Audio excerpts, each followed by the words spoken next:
Hello.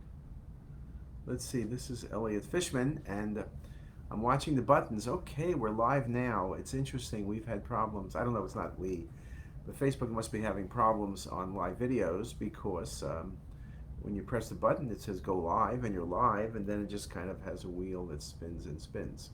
But I'm live now. You can see my hand. So anyway, I hope everyone's doing well. It's hard to believe it's the middle of August almost. Stephanie, my admin, was asking me the other day, like yesterday, about my schedule for September. Kind of puts it in perspective, right? I got to think maybe I'm thinking I'll take a vote. Should I shave my beard? Maybe my mustache. I've never shaved my mustache. This is the original equipment. It came with came with me way back when. It took me like 20 some odd years to grow, so I'm a little hesitant. But maybe I'll just start all over again. Anyway, I picked the title this week as our speaker series. Now, some of you know and some of you don't know. Probably most of you don't know, but one of the things I do at Hopkins for about the past 8 years is I run a speaker series. Now, that's not the lecture series we run or talks we do, but it's a speaker series. Now, it occurs about once a month, about 8 or 9 times a year, usually September to May. And it's all speakers who are not from Hopkins, though there have been a few exceptions, but they're not physicians. There have been a few exceptions. They're people who do incredible things in other places and tell us about how they do things.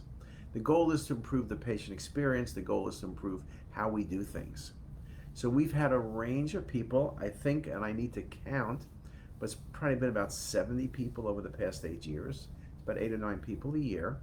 And we publish the articles in the JACR if they get accepted. Not all of them get accepted, but a lot of them have. And if I'm clicking a result of JACR, we've probably published 50 articles. Now we have a number of them in press, but let me tell you a little bit about some of them that we've done, and just really to try to really get you to understand the importance of things that you can do, and why. If you think about what we're doing, and we get about 100 to 200 people on a call, people, and because it's remote, people from all over the country are on the call listening and asking questions.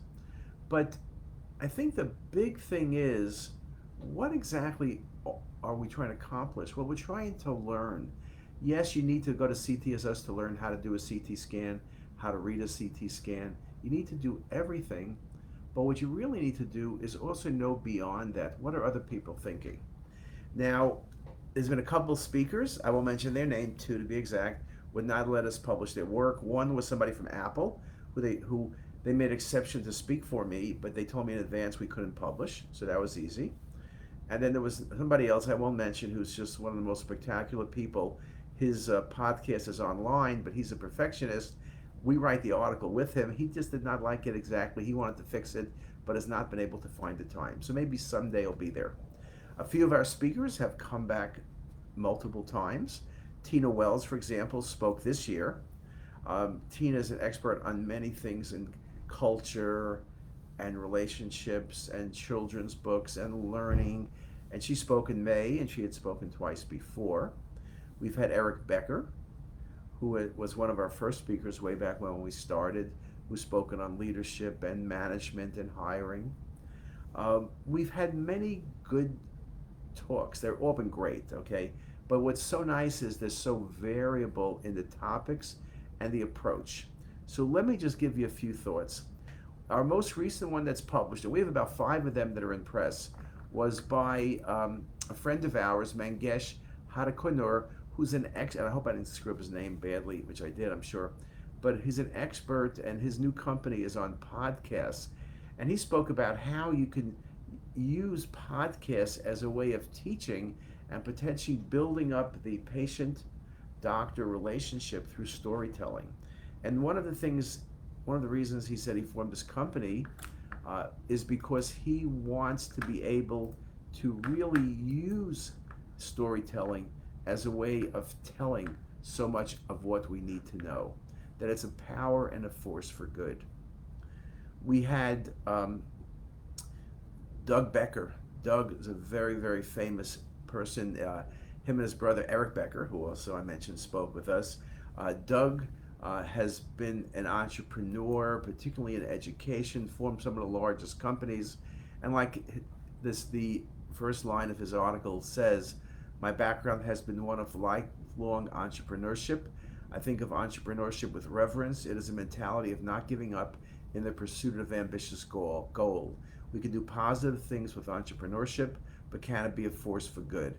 I believe it can, and I'm sure there are people with different points of view about that, but let me tell you what we think." And so, what I like about all the speakers, and Doug was spectacular, you can read his article in JACR, but his point was he was giving what he thought. Now, not everyone's, like he says, not everyone is going to agree with him, but that really doesn't matter, right? It really just doesn't matter. He was giving his point of view. What you really want is people who give you their point of view. We had Linda Carter. Linda Carter is Wonder Woman, and she was wonderful. I interviewed her because she wanted to be interviewed. She was terrific about her challenges, what she's learned, how she deals with people, the importance of empathy. She was just spectacular. It was an article, "What Can Wonder Woman Teach Radiologists?" It was just a wonderful, wonderful piece this past year. And, you know, here's what the first line. "As a young adult, I had the privilege of portraying Wonder Woman, a fictional superheroine. I am privileged to share with you my journey of how I became TV's Wonder Woman, what this role has meant to me, life after Wonder Woman, and other lessons I have learned from my journey." And as the journey, we learned, and in JCR, the first 1,200 words is what the person spoke about, and then we translated it into radiology. So I think in that article, the primary author was Linda Chu. I mean, Linda Carter was the first author. Last author, Linda Chu, and Linda wrote the piece about the lessons for radiology. And two of them, one, positive female role models, the importance of Wonder Woman. We had a physician, a surgeon at Hopkins, literally almost crying on the phone, talking about how when she grew up, she had no mentors and no one she could look up to. But Wonder Woman really taught her a lot, that she was able to look and see a woman who was such in control and had such power, and how it impacted her. And then also, Linda spoke so much about her empathy, and empathy as a remedy for burnout. That's one of the key ways you can avoid burnout. So a very, very important piece of work that you can read. Again, just go to JACR, and if you want to see all of them we've written, look up Elliot Fishman and JACR. You can see all of them. But, you know, what other ones? We had last year, we had one of my superheroes. We had Albie Ray Smith, who was the co-founder with Ed Catmull of Pixar, speaking about his journey and how he thinks about, and he wrote a book. He just released a book literally within a few weeks of when he spoke with us. And his book was spectacular, really looking at the pixel and what it meant, and all of the discoveries, and how you need to think ahead, how you need to plan ahead, and if you want to do great things, what you really do need to do in order to be able to do great things. And that was just a wonderful piece that he wrote in the journal. And that was More from Moore's Law, the journey to Toy Story and implications for radiology. Just a wonderful, wonderful article as well. Now, I mentioned that Albie Ray Smith co-founded Pixar. We had the founder of Pixar on the thing, you know, and we had Ed Catmull. We also had Jensen Wang, a wonderful piece 5 years ago about how he looked at things and how he planned leadership. Just outstanding. We had another group of people. We had Benita Stewart, who is the highest ranked person of color at Google, and Jacqueline Adams, was the lead reporter for CBS News to Walter Cronkite for many years, the first African American in that role.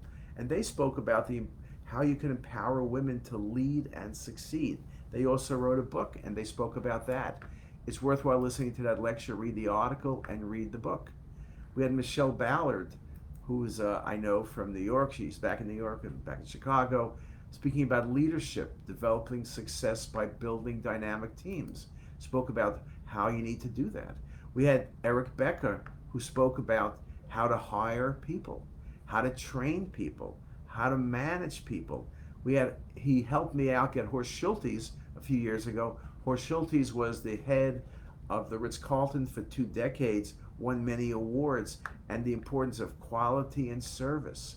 We had that same organization, Brian King, who Brian's the head of customer service for Marriott. Just spectacular. Brian's been here twice. Brian's doing a little bit of recovery now, but he's doing great. Spoken about generational and tech shifts, how digital transformation is affecting service, and how service is medicine. Patients want good medical care. Obviously, the most important thing we do is provide the right diagnosis and the right treatment, but people want to be treated like people. People want to be treated like they're at the Ritz-Carlton. People don't want to be treated there at the Motel 7. They want to be recognized for who they are, treated like who they are. When King was here, when he wanted to see, he called me up that he was at the front desk, and it was 1:30, supposed to be here 1 o'clock. So I said, oh, bad traffic from Washington. And he said to me, no, I want to stand at the front desk in the lobby and see how things are. He goes, people make their decision about a place within a few seconds. And that's the thing he wanted to see. How do we treat people? Is it well, or is it massive confusion? I won't give you the answer to that question. We had Bill Brody, who was my chairman. Bill was president of Hopkins, head of the Salk Institute, speaking about fundraising. We've had different people. I've been fortunate enough to have people help recommend people to me. We've had Sarah Moskoff, who has Winnie.com, helping support the child care industry, which is very important for a lot of our faculty, both women and men. How do you manage child care? How do you manage raising children and having a busy life? Again, very, very important. We also had, that was just one of many things. We also had Trina Spears. Trina spoke this year and 5 years ago. She's the co-founder and co-CEO of a company called Figs. Many of you have their clothes. She spoke a couple years ago about how she planned on doing what she was going to do, what she was thinking about, how she was going to do it, and updated that about the challenges, taking a company public, and all the things that she was able to do because of her will and the fight and push. So we had all of that. We had, many other people. We had Laurel Taylor, who works in a company that helps with student debt, and how student debt affects the final decisions people make, that the debt is so high, people can't go into public service, people can't go into academics.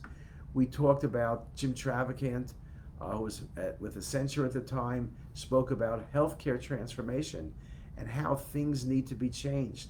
Doing things the way we did it before really didn't help. We had Ellie Kaplan, who's with a company that's working on disrupting Alzheimer's disease with technology. Again, just a spectacular talk about what she and her company were doing and how they were looking at changing Alzheimer's disease. We can go on and on. We had David as Bitsky. David is at Amazon. He's responsible for Alexa. He spoke about how voice is so important. We all know that. And he was been speaking about that for years, showing how it's changing our world, whether we're young or old. I mentioned Jensen Wang from NVIDIA. We also had Kimberly Powell from NVIDIA, who is head of healthcare, just really teaching us. Her talk was a great article, what healthcare can learn from self-driving vehicles. Just tremendous, tremendous. We've had Keith Grossman several times. Every time he speaks, he's with a different company because Keith is moving up. He's the president of Time Magazine now. He spoke about black swans when we spoke about early in COVID. He spoke about the changing in content, the changing in literature, where things are going. He spoke about all of that well before anyone heard about many of the things he spoke about. We had Reed Jobs. Reed is doing a wonderful job in philanthropy, but also in developing entrepreneurship and developing medical-related companies for discovery. Very, very important, and Reed is making a major impact on the world and will continue for many, many years to come. So it's been very, very, very exciting. I left out many people. We had Elia Zahuni speak about how it is to work in academics and government and industry. Academics is the hardest, as he would say. We had Paul Greenberg talking about managing and hiring. We've had many people that really have made us think about things. And we're having 9 more terrific people starting in September. I won't tell you the names. Now, I wish I could let you come to the talks. Now, we do them remotely now because we're just not meeting in groups. But how we could do that, I'm always afraid of someone disrupting. We do Q&A. I wish I knew a way of doing it. But in the short term, I'll keep you up to date what people speak about. And the short term, go online. So if you put my name in JACR in PubMed, you'll find a lot of the articles we wrote that are related to our speaker series. I think it's very exciting. It's one of the favorite things I do. The downside of COVID is people would spend a day with me. We'd have dinner together. We'd speak. They'd meet other people. It was much more hands-on. Whether I knew the person well or not, it was wonderful. Made lifetime friends. It's a little trickier now, but it is what it is, and we're all getting by, doing what we need to do. And September, something or other, we're going to start it up again. So with that, I thank everybody for their attention. And let me see what under the comments session. I know Manaverdi from Nepal is here, and I see John Biacchino in the waiting room. And then Lily has posted some stuff, both the Wonder Woman article, as well as our interview with Patrick Collison, head of Stripe. Wonderful interview. And some of the other things. So again, you can go on the bottom of the Facebook page and just hit that link and just go from there. And with that, now I'm really going to say goodbye. Have a great day.